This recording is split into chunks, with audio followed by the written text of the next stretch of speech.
Hi friends, இன்றைக்கி எங்கள் ஊரில் பால்குடம். ஸோ காலையிலே வந்து எனக்கு வந்து தாவணி வந்து ரிசீவ் ஆயிடுச்சு. ஸோ அதை வந்து லைட்டாக வந்து பார்த்துட்டு இருந்தேன். அண்ட் சீக்கிரமாக தாவணியை பார்த்துட்டு வச்சுட்டு பால்குடம் பார்க்கலாம் அப்படின்னு சொல்லிட்டு ஓடி வந்துட்டேன். அண்ட் பால்குடம் வந்து செம்ம வெயிலுங்க. அவ்வளோ வெயில்லையும் வந்து அந்த பால்குடம் எடுத்துகிட்டு போவாங்களா, அவங்களுக்கு வந்து காலில் சுடாமல் இருக்க ஒவ்வொரு குடம் வந்து தண்ணி ஊற்றிக்கிட்டே இருந்தாங்க. ஸோ செம்மையாக இருக்கும் எங்கள் ஊர் பால்குடம்.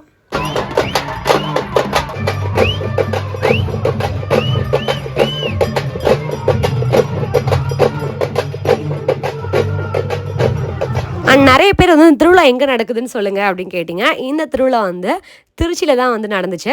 ஸோ வந்து ரொம்ப சூப்பராக இருக்கும். எங்கள் ஊர் மாமியார் ஊர், அதாவது எங்களோட ஊர் வெள்ளக்குளத்துப்பட்டில் வந்து நடந்துச்சு.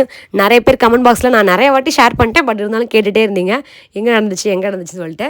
ஸோ எங்களோட ஊர் திருவிழா அது வருஷம் ரொம்பவே சிறப்பாக இருக்கும். இந்த வருஷம் அதை விட சிறப்பாக இருந்துச்சு. பால்குடம் மட்டும் இல்லாமல் தொட்டி சிலையும் வந்து இது மாதிரி வந்து கட்டிட்டு போவாங்க.